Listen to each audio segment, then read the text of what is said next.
Recording in progress. We have today the opportunity to talk about the citric acid cycle and the electron transport chain. Now, what we're going to do is a little bit of a overview of these things. And the reason for that is because there's a lot involved. And what I'm really trying to convey in this class is I want you to understand the kind of purpose and how these things kind of interconnect. And whenever I say these things, I'm referencing the metabolic pathways. For example, I want today you to understand the connection between glucose metabolism and fatty acid metabolism. So breakdown of glucose, where you're going with glucose, what you're trying to do when you break down a glucose molecule. Um, Similarly, what you're trying to do whenever you take a fatty acid and break that down. So I want you to kind of understand and see a connection between those two things. Um, and I'm going to reserve the detailed investigation of all of the different enzymes in these pathways for your metabolism class. So with that said, there's a couple of things that I want you to know in terms of specific reactions. I'll highlight those. Then there's other details that I want you to know. For example, um, I want you to know a couple of the irreversible reactions because many of the reactions are reversible. But with all that said, this model or this display of all of your metabolic pathways shown here is a bit overwhelming. If you look closely at it, one of the things that I want you to notice is I want you to notice, and it's kind of tough to see. Maybe if you're looking at the PDF, you can see this. Right here is glucose. And that is where glycolysis starts. Then right here, pyruvate is where glycolysis ends. So with that in mind, this shows all the steps going from glycol or glucose to pyruvate. Then if we look, where are we? It's a little tough to track these things. Okay, so over here is fat breakdown or fatty acid breakdown. And here is the citric acid cycle. And then down here is the electron transport chain. So if you're thinking, oh, am I going to learn all of this in metabolism next semester? You're going to learn a good chunk of it. Um, all of the things that we've talked about, you're going to go into greater detail. But then what you'll also get in metabolism, you'll learn about nucleic acid and amino acid metabolism. So what can you use, how can you break down different amino acids and what can you get from them? So the citric acid cycle, which is my circle here where I'm going to put a star, is pretty much the central hub of metabolism because that's where we go with glycolysis. That's where you go with beta oxidation. It's a big centralizing. It's kind of the what's the Times Square, the Penn Station sort of situation. Like things go there in order to go in different directions. Things funnel into that, things funnel out of that. Now, where we go? Okay. So this is the citric acid cycle.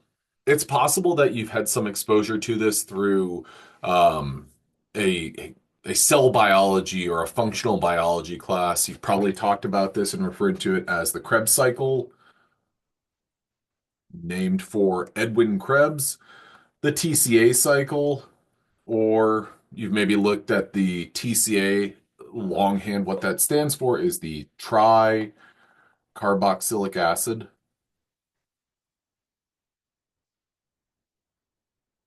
cycle.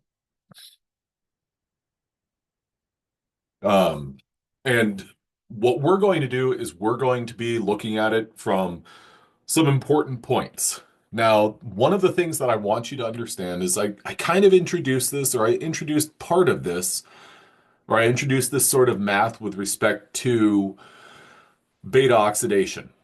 Breaking down a fatty acid, what do we get from it? Well, here is the ATP math that is involved in um, taking our glucose, breaking it all the way down to get something from, or to get NADH, to get FADH2, and to get ATP from glucose. Now, one of the things that I want you to understand about this is, and actually, I'll ask this question of you. Um, when you totally oxidize glucose, what molecule are you oxidizing it to? And I'll give you a little bit of a hint. It's a simple molecule. Um, Another hint is exhale. What are we breaking it down into? And then my last hint is you're actually breaking glucose down into six of them. Abdullah, you're absolutely right. Six CO2 molecules. So anytime you talk about or thinking about breaking down or breakdown of glucose or oxidation of glucose, our our goal is basically to take this six carbon molecule and break it into six CO2s. Along the way, we're going to get a bunch of stuff out of it. We're going to get NADH, we're going to get some FADH2, we're going to get some ATP out of it as well. Now, with that in mind, yesterday or Monday, I'm sorry, when we were talking about our total numbers of NADH and ATP that we get from NADH, we were looking at, I think it was three NAD or one NADH gives you three ATP.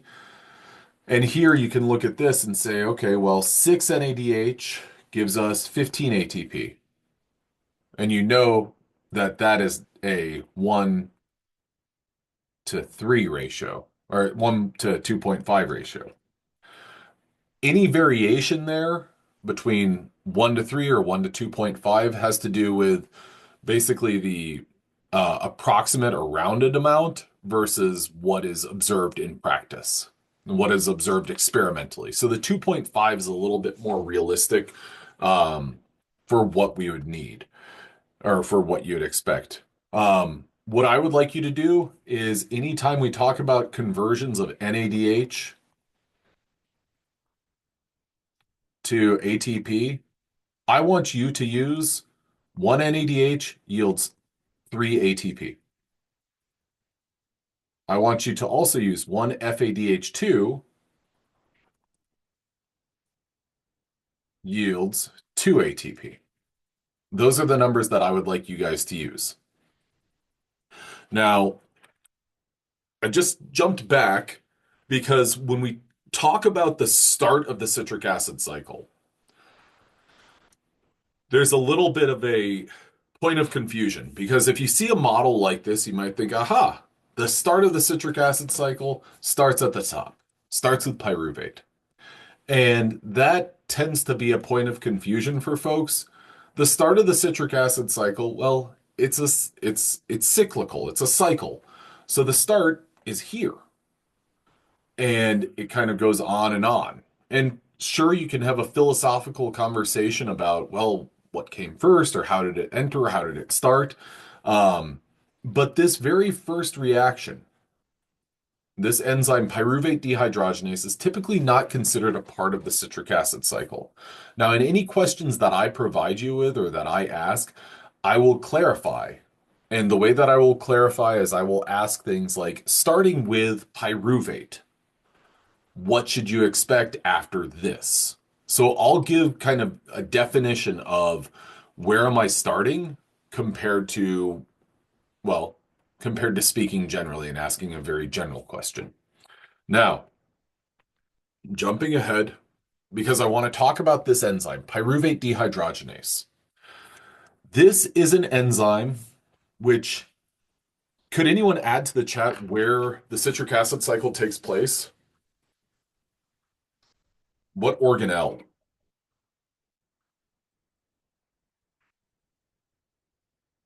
The mitochondria. Okay. Have we talked about pyruvate and the mitochondria before? We have. And it's a little bit of a leading question, but we talked about it in the context of gluconeogenesis. And if you remember, pyruvate is able to be transported into the mitochondria with a transport protein. So something that's able to grab the pyruvate, move it from one side of the membrane to the other side of the membrane. Um, this pyruvate dehydrogenase is an enzyme that takes pyruvate and processes it. And what it makes is acetyl-CoA. How does it do that? Well, it takes pyruvate, a 3-carbon molecule. If you could kind of mentally draw pyruvate in your head, it looks a little bit like this. HC3C carbonyl carbon, and then we've got our carboxylate ion. Okay, so there's pyruvate.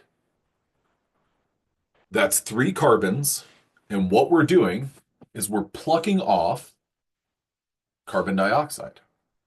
That carbon dioxide right there, that carbon right there, and then we're affixing. Could anyone add to the chat, what does CoA, or where have we talked, not necessarily where have we talked about CoA, but does anyone remember what CoA stands for? I'll give you a hint. The CO stands for co. Well, specifically coenzyme A. Perfectly. Perfect, perfect, perfect. Coenzyme A. Okay, so this is basically something that accommodates or helps an enzyme catalyze a reaction. So we make acetyl-CoA. We're talking about acetyl-CoA. That was one of our products from beta oxidation. That was 2 carbons. Essentially, it looks like this. Then SOA. Well, lo and behold, that's exactly what pyruvate leaves behind whenever we remove a carboxylate ion. So pyruvate dehydrogenase does this, makes acetyl-CoA, and acetyl-CoA, just like acetyl-CoA produced from pyruvate dehydrogenase is going to enter the citric acid cycle. What has also been made is NADH. Anytime you see a dehydrogenase, as is the case here, or NAD and NADH, the type of enzyme that you're working with is an oxidoreductase. So an oxidation reduction reaction has taken place. Now, we have transferred electrons from pyruvate onto NAD+. So now we've got this NADH, which is an electron carrier, which is fantastic because when something releases electrons, is a lot of energy released as well. And I want to give you an example. Think about, let's say, pure potassium, K. If you got pure potassium, add this to the chat. What would happen if you dropped pure potassium or pure sodium, Na, into water? What would happen?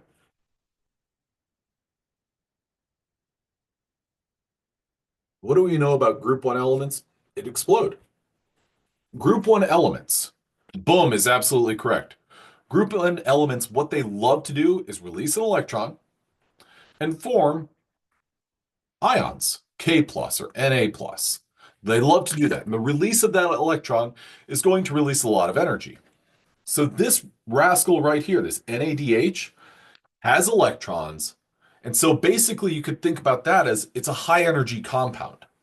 So when we decarboxylated pyruvate to make the acetyl-CoA and NADH, what we've done is we've basically translated some of the energy from pyruvate and put it into and captured into NADH.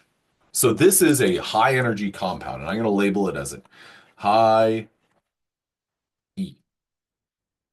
Now this reaction is an irreversible reaction, and this is the gateway to the TCA cycle.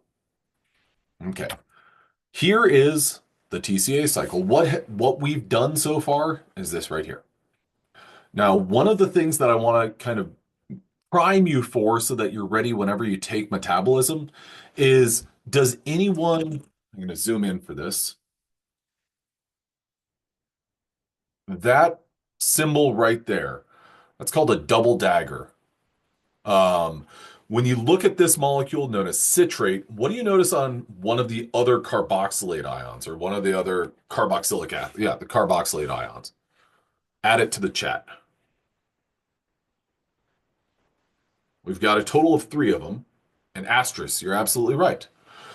Now, that is significant because one of the things that was done historically to study the citric acid cycle was using radio-labeled carbon isotopes. And so that would give scientists a way of tracking when different carboxylate ions are released. Now, with that in mind, what I want you to recognize is this acetyl-CoA, or carbonyl carbon, that has the double dagger.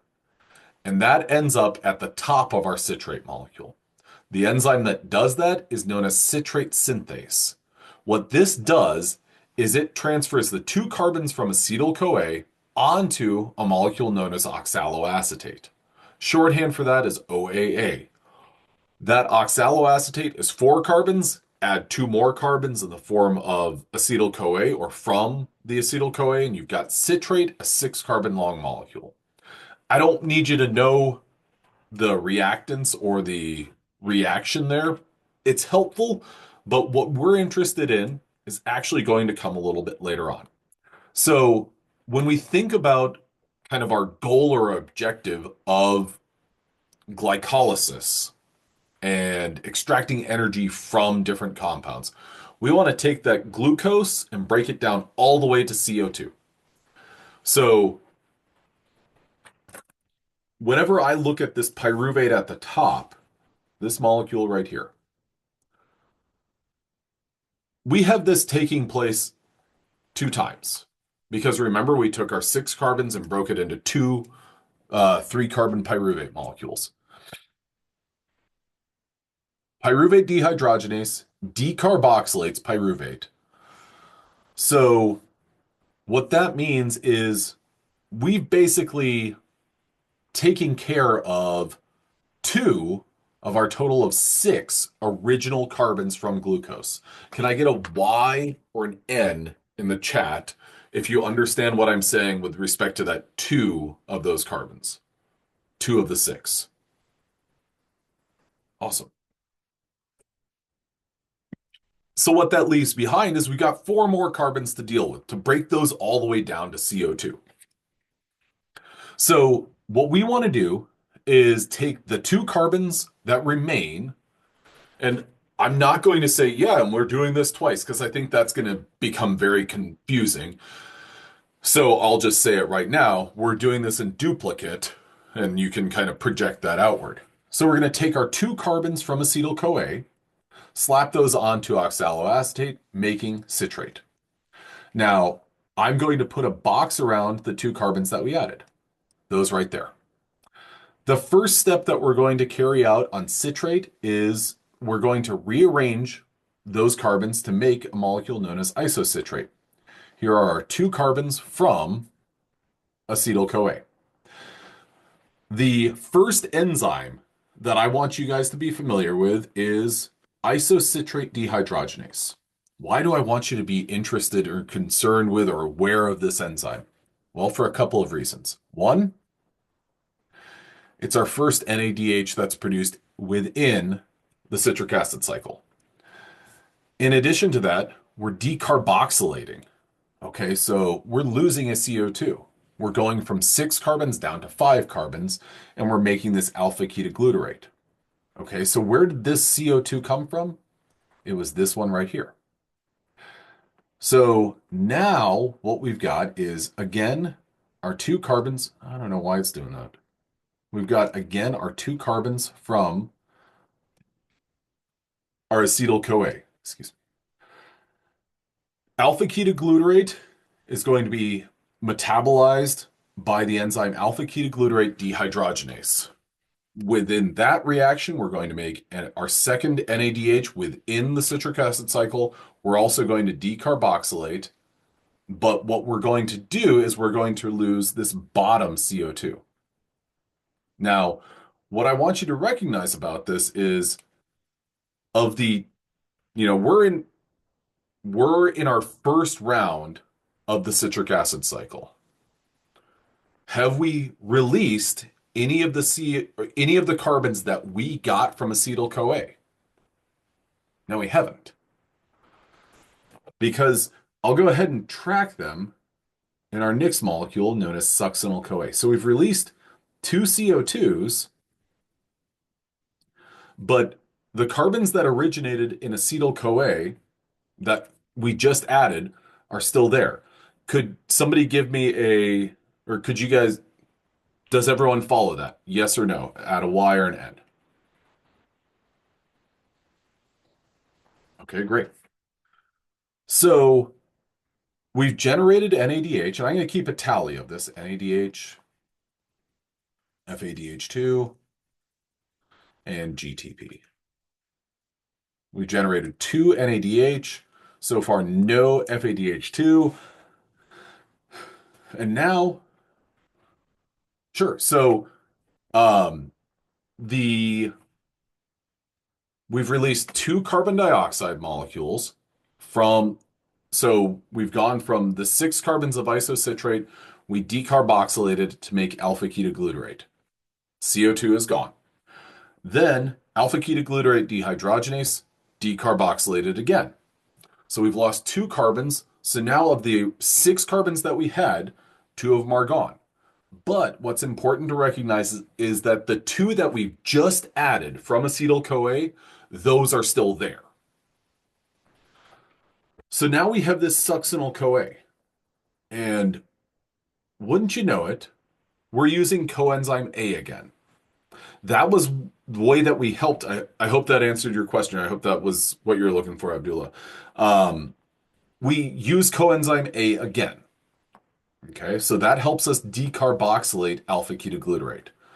So we've got this succinyl-CoA. Now, what happens next might seem a little bit confusing, but bear with me. We know that succinyl-CoA, CoA or co-ash, whenever it's kind of free floating around, um, we like to add it to molecules. We like to remove it. It's a good carrier of carbons, but it's a big bulky molecule. We added the four carbons that remain from alpha ketoglutarate onto coenzyme A, and that's how we got succinyl-CoA.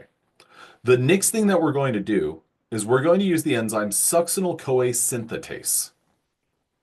And with succinyl-CoA synthetase, we are going to do a pair of or we're going to release coenzyme A. Just a second.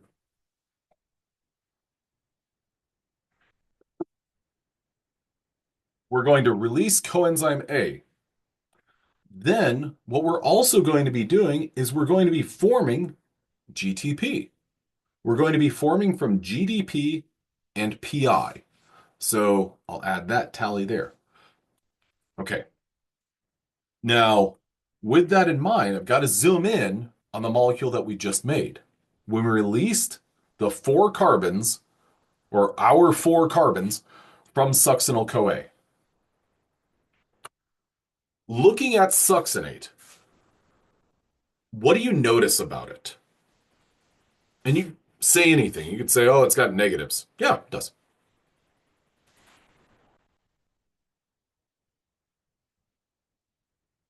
See, one half. Okay.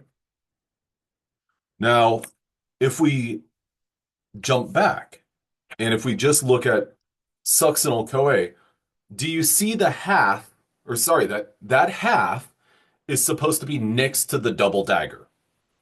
Does everyone follow that? Add a Y or an N to confirm or deny or decline. Okay. So we've got that half by the double dagger. Now, when we look at succinyl-CoA, do you have the half by the double dagger? No, you don't. Why is that? Well, if you look at succinate, um, think about numbering it. Think about numbering the carbons in that. Would you start at the top or the bottom? Add to the chat. T for top, B for bottom.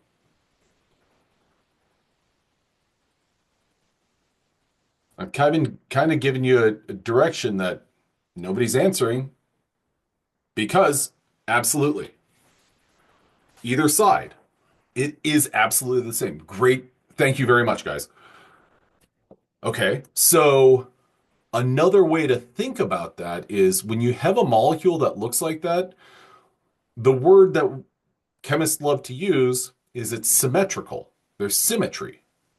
Both of those carboxylate ions are the exact same priority.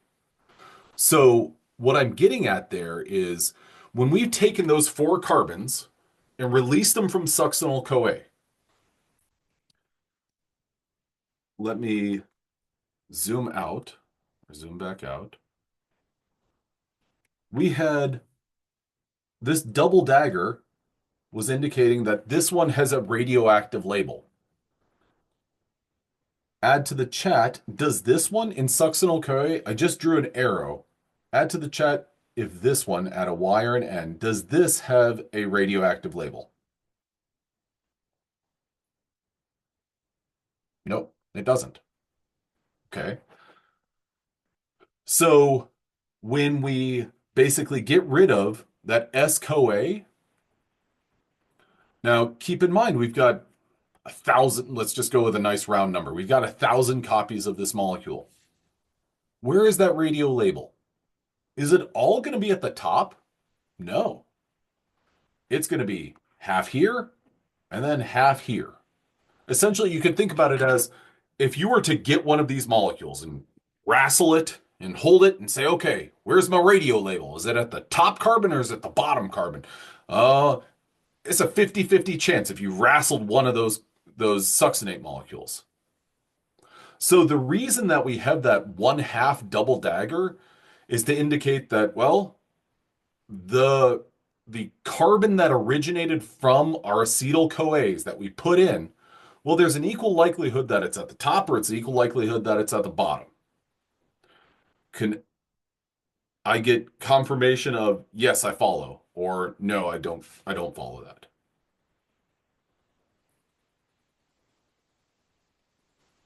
Okay. Now, this is super important because one of the things that we've been talking about up until now is we've done these decarboxylation reactions, but none of those CO2s that we lost were from the acetyl-CoA that we just put in. What gives? Well, let's continue tracking here. When we get to fumarate, we still have an equal likelihood that we've got a radio labeled that this carbon right here is from acetyl-CoA and an equal likelihood that this carbon is from our acetyl-CoA that we just contributed. Same thing for malate.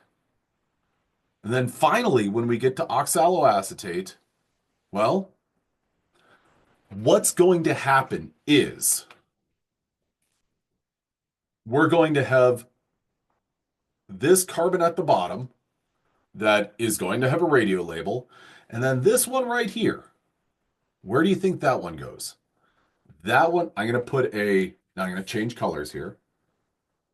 When we have a second round of the citric acid cycle starting, this CO2 that I'm putting a green box around, whenever I make citrate, is this CO2 right here.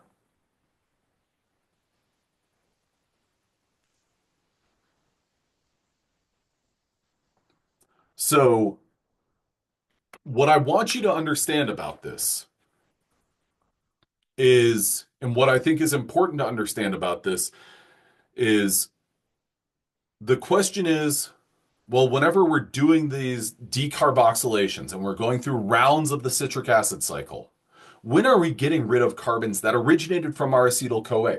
It's a fair question. And the answer is, in your very first round, do you get rid of any carbons from the acetyl-CoA that you just got things moving with? No, you did not. Absolutely, Brianna. Okay, now thinking about as you're moving through the second round, well, this carbon dioxide right here, is there a chance that that is from our acetyl-CoA from the previous round? Yeah, there's a chance. Do we get rid of that? Yes, we do. In our second round, we begin getting rid of that, in which case we are slowly but surely getting rid of some of the carbons from the acetyl-CoA that we put in. Now, with that in mind, I think a healthy way to think about all of this is to imagine that each one of these stations, each one of these spots in the citric acid cycle, you've got a bucket, you've got a repository of all of these different molecules. And essentially, what happens is you're going to throw your two carbons from the acetyl CoA in to make citrate, and then you're going to rearrange to get isocitrate. There's plentiful amounts of all of these molecules in all of these buckets, and slowly but surely, what's going to happen is at the end of your first round of the citric acid cycle, how much of your radio label is present? 100%. How about your second round? Well, then you're looking at something closer to 50%. The percentage of your radio label that is lost at every successive round just diminishes ever so slowly. It's a stepwise reduction. Now, do I want you to be concerned with, oh, when are we getting rid of things? I don't. I'm explaining all of this so you have a sense of, okay, well, I see kind of where carbons are, and I personally think that's helpful for kind of visualizing the process because when you look at um, when you look at beta oxidation, you can see the two carbons come off in the form of acetyl CoA. When you look at the different steps in glycolysis, okay, well, I added a phosphate group there. Whereas with this, when you get to the citric acid cycle, it's a little bit of smoke and mirrors going on. Okay, now I kind of glossed over some of the other steps, and I want you to know them. Succinate dehydrogenase. That is the step that takes succinate to fumarate, and you're going to make one FADH2 there. Malate dehydrogenase, that is where you're going to make your last NADH, so that's going to get us to a total of 3 NADH from one acetyl CoA. Now, I want you to look at that ratio. One acetyl CoA gives you 3 NADH, one FADH2, and one GTP, as opposed to looking at it as, okay, well, in the first round, it doesn't give me any, but then in the second round, it gives me some. Can I get a Y or an N? A Y for, okay, I'm feeling pretty good about this. It's despite its complexity. Or an N as, no, I don't follow.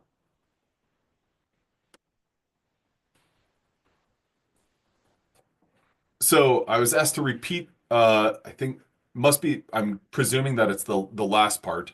Um, I want you to think about one acetyl CoA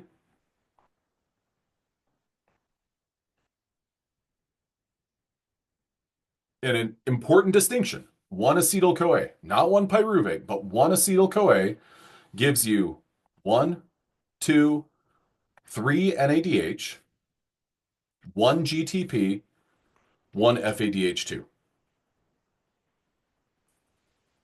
I want you to look at it like that as opposed to, well, how many NADH, FADH2, and GTP gives you this specific one?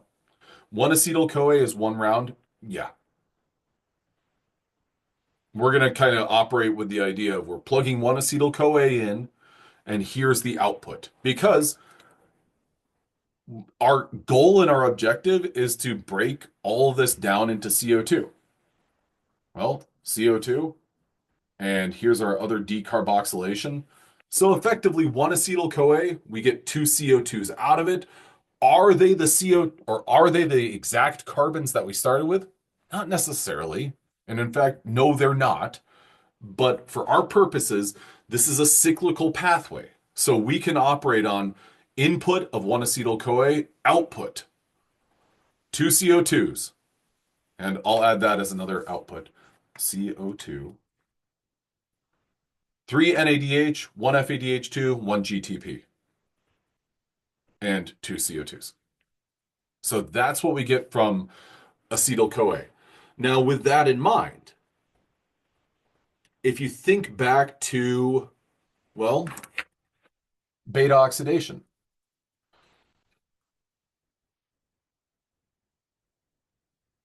if we take a 16 carbon long molecule,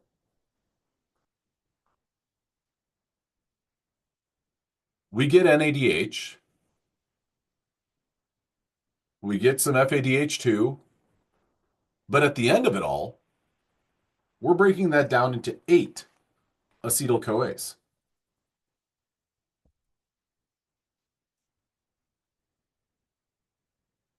Meanwhile, one 6 carbon glucose molecule, how many acetyl-CoA will you get from one glucose molecule? And this takes a little bit of a, I always want to be like, oh, it's one or it's three, but one glucose becomes two pyruvate. Each pyruvate becomes one acetyl-CoA. So one glucose will give you two acetyl-CoA. You're making other stuff along the way, but arguably acetyl-CoA is the kind of heavy hitter. So when you take a 16 carbon long fatty acid, you generate 8 acetyl-CoA, that's where you're going to get. Well, these 8 acetyl-CoA are going to give you this FADH2, this NADH, FADH2, and GTP. Because these acetyl-CoAs are the same. Because where does, or I've already asked where the citric acid cycle takes place. That's inside the mitochondria. Where does beta oxidation take place? Inside the mitochondria. Okay, so this is where I want you to see, like, oh, beta oxidation, what we were talking about last time, this all feeds into this. Can I get a scale of 1 to 3? 1,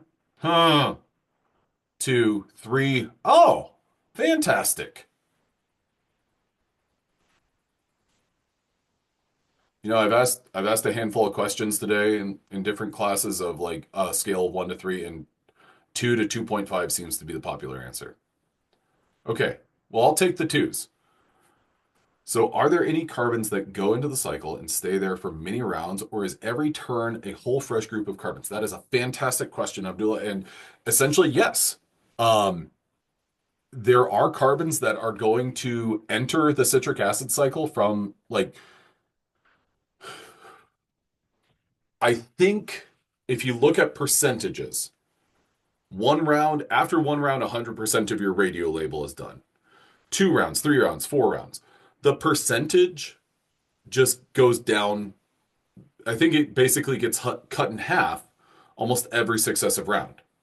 So when you read between the lines there, you think about it as, oh, okay, so 50 divided by 2 is 25. 25 divided by 2 is 12 and a half. 12 and a half divided by 2 is 6.25. Divided by 2 is 3.125. Divided by 2 is 1.5 number. So the point is that radio label will persist. The amount of that radio label will get progressively lower and lower and lower and lower, but it basically will never disappear completely. It will get to, more or less an undetectable amount. And sorry, this is what was observed in the experiments where this was basically elucidated and discovered and identified. So that percentage goes down, and it goes down considerably, but it effectively, or it never gets to absolute zero. That's a fantastic question. Thank you for asking that. Okay, so that's the big overview. Now, with that in mind, I want to kind of introduce you to some of the enzymes and give you the big points that I want you to take away.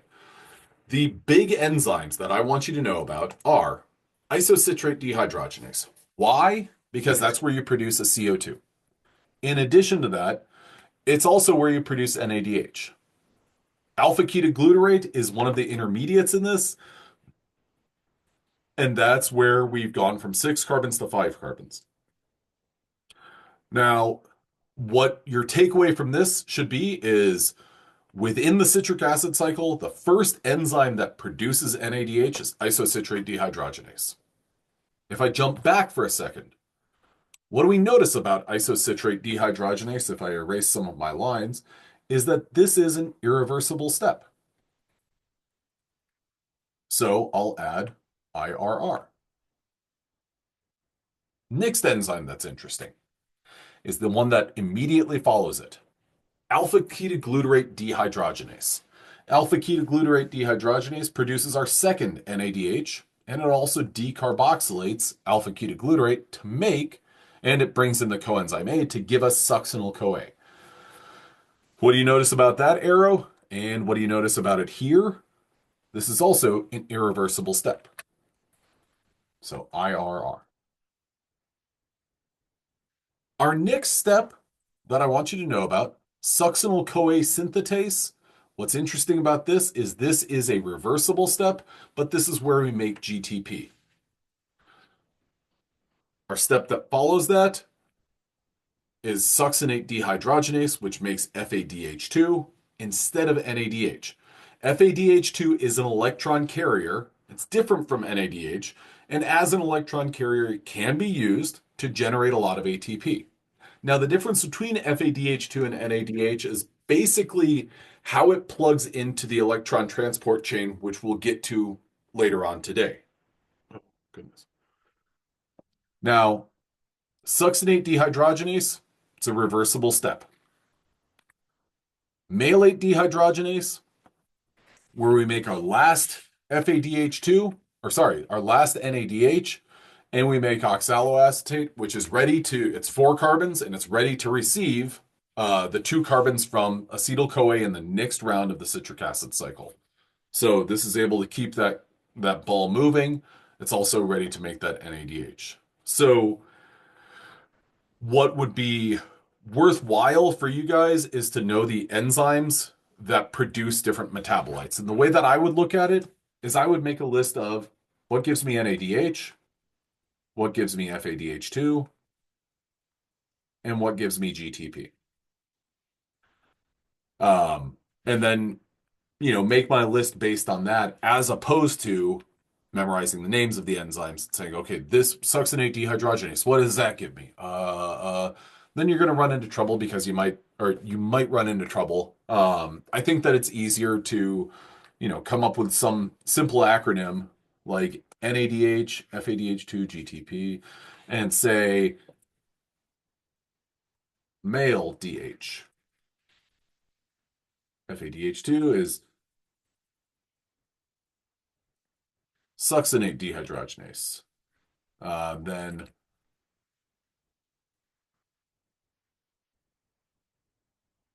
synthetase. And then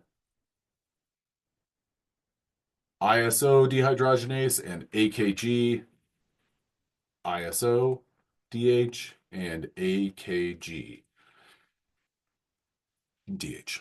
I'd use those as my kind of models. And then the math that we were talking about a little while ago, acetyl-CoA yields 2 CO2, 3 NADH, 1 FADH2, 1 GTP. Okay, now with respect to the citric acid cycle and regulation, there are 3 steps that are irreversible. Notice how I mentioned at the beginning how the citric acid cycle begins with begins with acetyl-CoA. Citrate synthase is the enzyme that takes oxaloacetate and the 2 carbons from acetyl-CoA to make citrate. That first step is irreversible. Then isocitrate and alpha-ketoglutarate dehydrogenase are both irreversible. In which case, I would go back to this right here, and I would say, okay, these 2, what are they? They are my IRRs, my irreversible steps. Everything else is reversible. All right. So to me, those are the important things about the citric acid cycle. What's the math? What's the relationship between number of carbons and your products? What are the enzymes that do that? and then we go from there. Okay, can I get a Y or an N of, okay, I understand what I need to know when it comes to the citric acid cycle.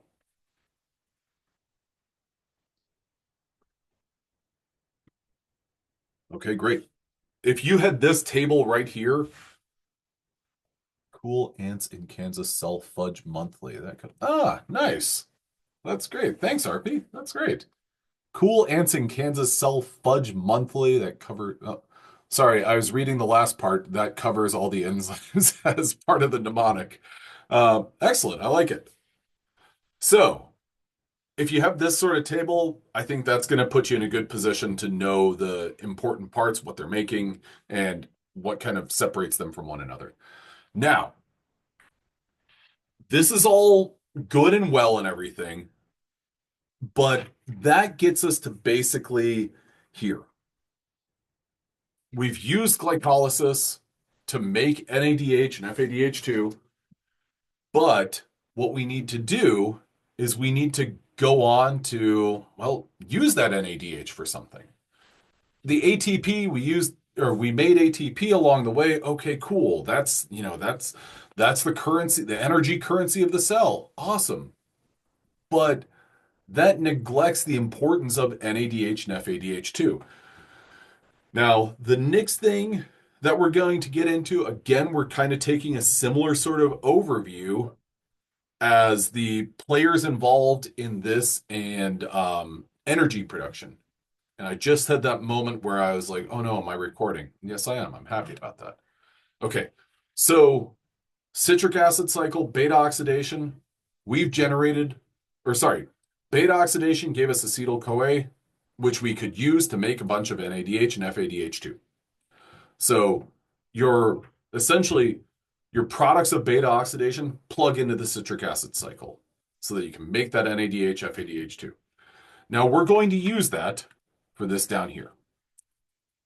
This down here is, you'd sometime know it as oxidative phosphorylation or the electron transport chain and oxidative phosphorylation. What we want to do is we want to harness those high energy compounds, NADH and FADH2, that are ready to be oxidized and release an electron and release a bunch of energy to make a bunch of ATP.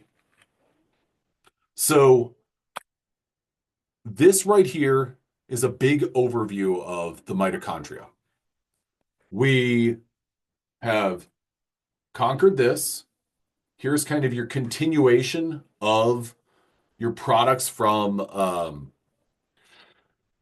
glucose.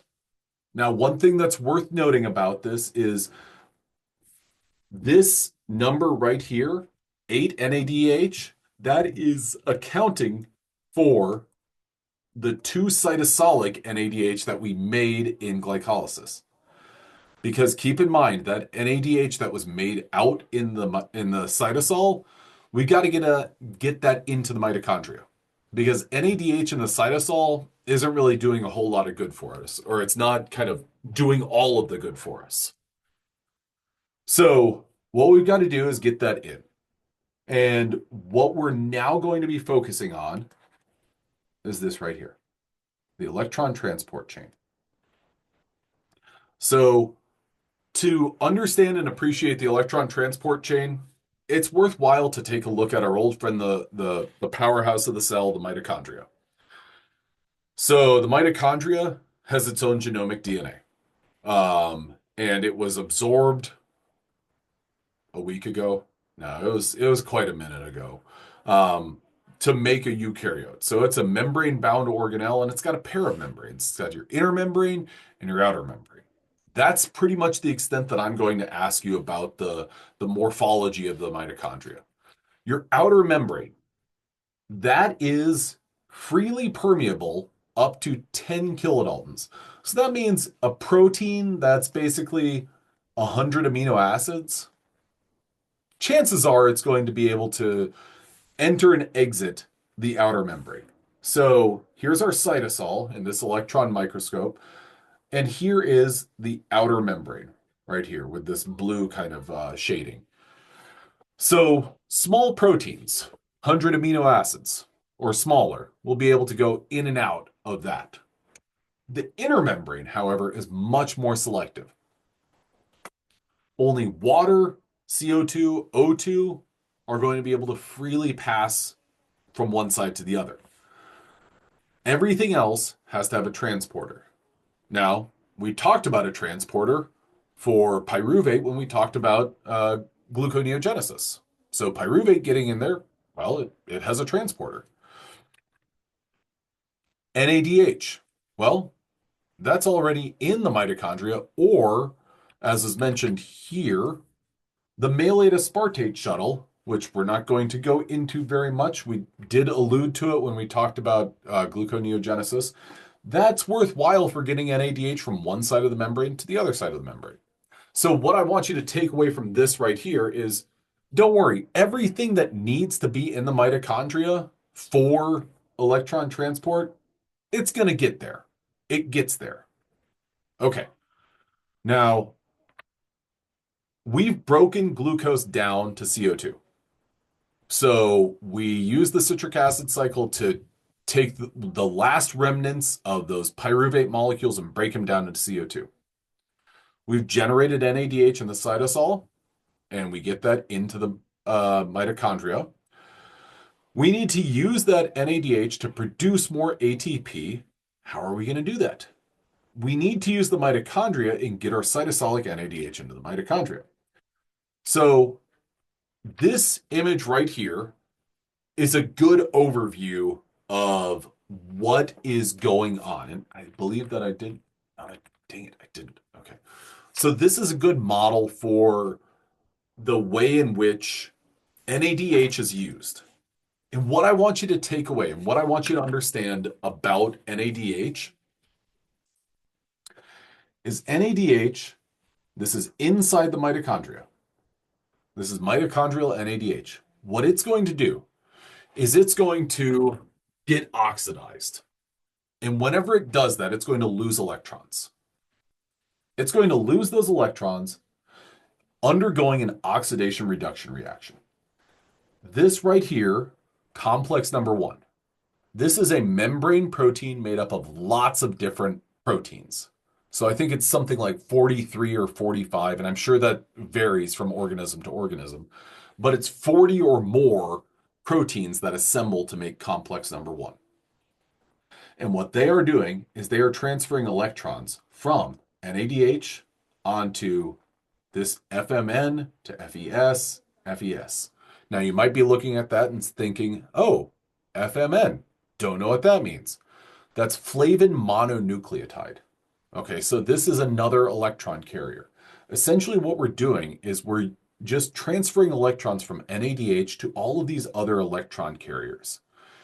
And in the process, we are able to move protons from inside the mitochondria to the intermembrane space. So the space between the inner and the outer membranes. Now, that's super important because that is going to be essential for the production of ATP. So this is complex number 1 that does that. Then there's this other component in here known as Q. And this Q is unlike, I had an uncle who got into QAnon, but this is not that. This Q is an electron carrier. And what this is going to do is it's going to help transfer electrons originally from NADH onto this other protein complex or complex number 3, and subsequently onto complex number 4.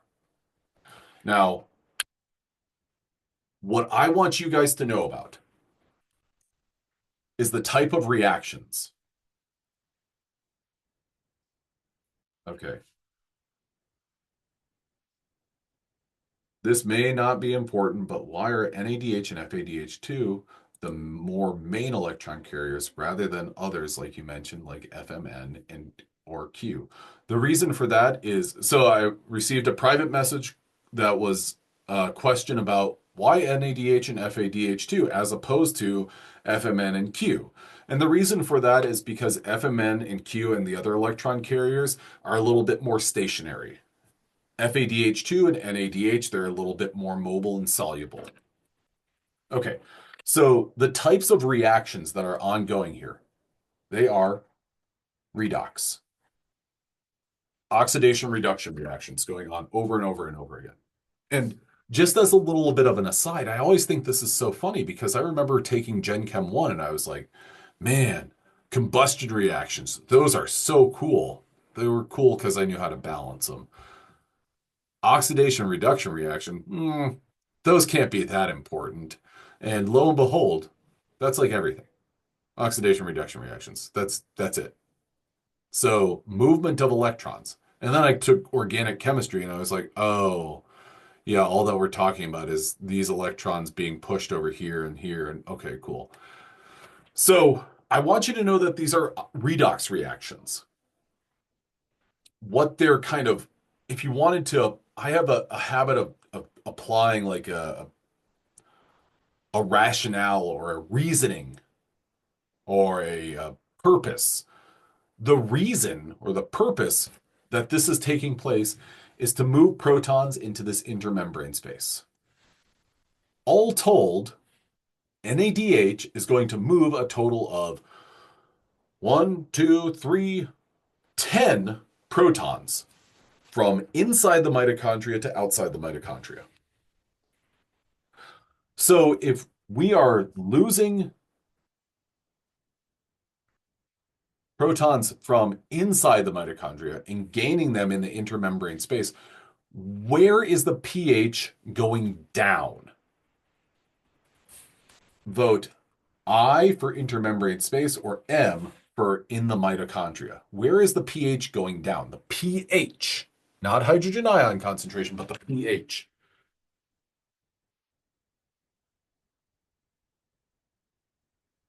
The pH is going down in the intermembrane space. The hydrogen ion concentration is going down in the mitochondria. And when the hydrogen ion concentration goes down, then the pH goes up.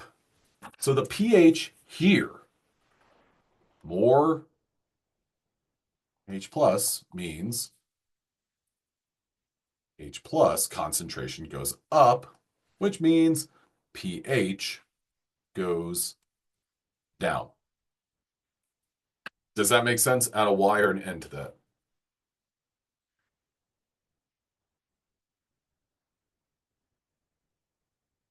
Okay. So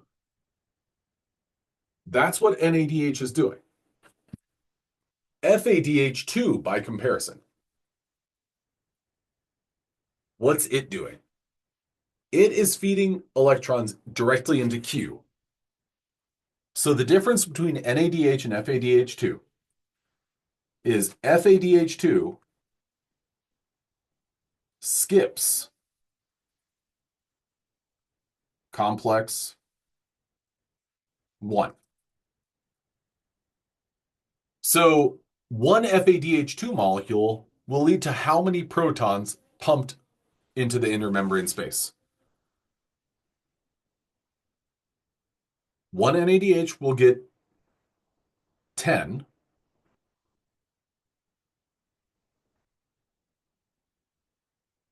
FADH skips complex 2. So what I want you to recognize is that FADH2 skips complex 1. FADH2 feeds into Q, which leads to these 4 protons being pumped across. Electrons are transferred here, here, here. It will also lead to complex 4 pumping these 2 protons across. So FADH2 pumps 6 protons across. NADH gets the ball moving and moves 10 across. FADH2 only moves 6. Does everyone follow the ratio of protons that each pumps and why? Add a Y or an N to the chat.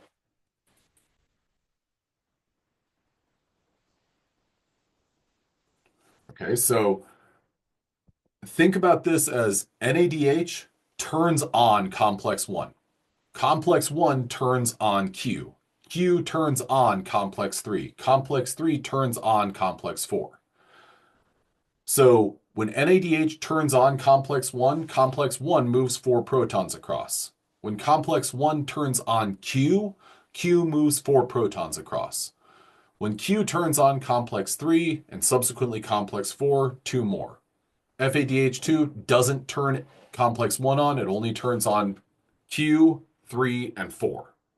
Okay, so those numbers, 10 and 6 respectively, are super important because what they are going to do is they are going to give a pH gradient difference or a pH difference. It's more acidic in the intramembrane space than in the mitochondria. And what is inevitably going to happen is the system, within the mitochondria, there's going to be a desire to reach an equilibrium, to have the pH on the inside be comparable to the outside. Well, that difference is something that is harnessed by this enzyme known as ATP synthase.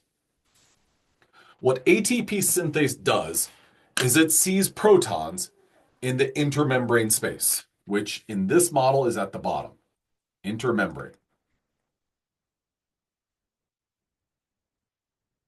And what it's going to do is it's going to be kind of a gatekeeper.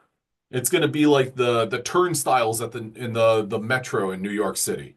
It's going to say, okay, well, this is not a free gate where everyone can make it through. Instead, what's going to happen is ATP synthase, the enzyme, is going to say, okay, I'm going to let one proton across. And then the turnstile will click. And then when the next proton comes across, turnstile will click. Turnstile will click, and so on. All the while, these turnstile motions or these clicks that are taking place are causing this protein to undergo a conformational change, a shape change. And whenever it undergoes that shape change, it's going to take ADP and inorganic phosphate, and it's going to make ATP in the mitochondria.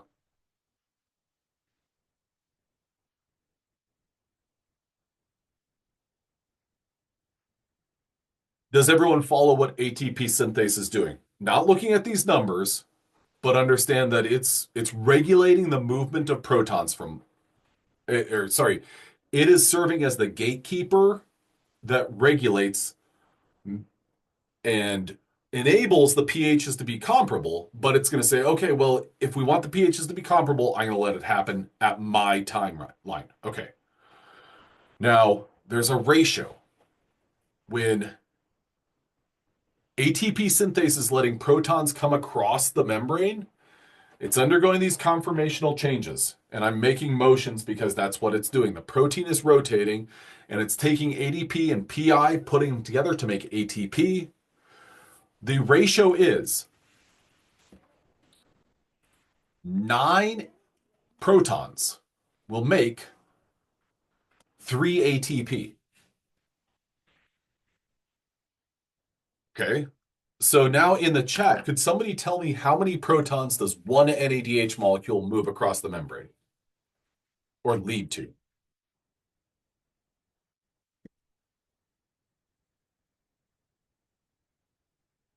Well, RP, you're right with complex 1. Yep, it's 10. We're moving one NADH moves 10 protons across. So if one NADH leads to 10 protons being pumped across, then how many ATP can be generated from one NADH? 3. And thank you very much for not saying, well, 3.333. Looking for a whole number. You're absolutely right. It's 3. Now, 1 FADH2. How many protons does 1 FADH2 move from the mitochondria to the intermembrane space? How many protons? 6. Okay. So how many ATP can be generated from 1 FADH2? 2. That's why I want you to use the 2 and 3 ratio as opposed to the 2.5. Does everyone follow all of this?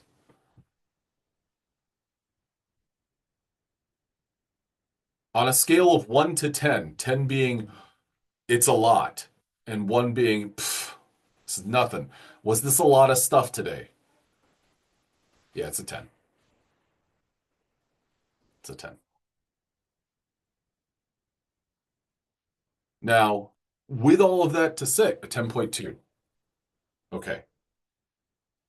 I think I think that's like the name of a disaster movie about earthquakes that was on the Sci-Fi Channel. 9 point. Thank you. Yeah, word, word.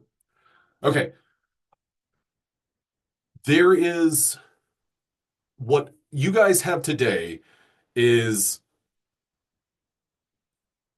it's like the Wikipedia explanation of the plot. Is it still worthwhile to take metabolism and watch the whole movie or read the book? Yes. Do you have the important details? Yes, you do. When you take metabolism, are you going to fill in all those details? Yes, you are. Now, all the while, let's think about what's been taking place. So I'm going to just jog ahead because these last few slides I have them in but they're really just further explanations of how ATP synthase works. Um, I'm not going to be asking any questions about these last few slides. Um, those I'm just providing you with just so you can have like a different model of it if you want to look at them. And, these are things that you'll see in the future. Now, with that said, if there's one thing that I say is like the most important part of all of this is driven by electron transport or electron movement. Oxidation reduction reactions drive all of this. Now, in terms of what, from a biochemical standpoint, what makes this super important is this gives us an idea of where things are taking place in the cell and do they matter? Yes, they absolutely do. Where something takes place matters. This right here, this hydrogen ion concentration, this right here is, oh, well, the different proteins of ETC are moving protons to the other side of the membrane. What I want you guys to know are, it's quite a bit of stuff, but I want you to know ratios of protons. And this is an important thing to keep straight. Protons moved by FADH2 or NADH. I would recommend knowing that and then knowing protons to ATP ratio by ATP synthase. This is 9, 2, 3, or 3 protons gives you 1 ATP.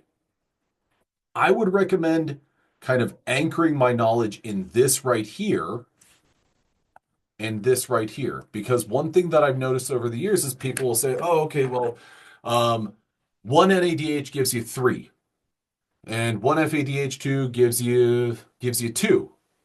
And then someone will ask them the question, how many protons? And they'll be like, 2.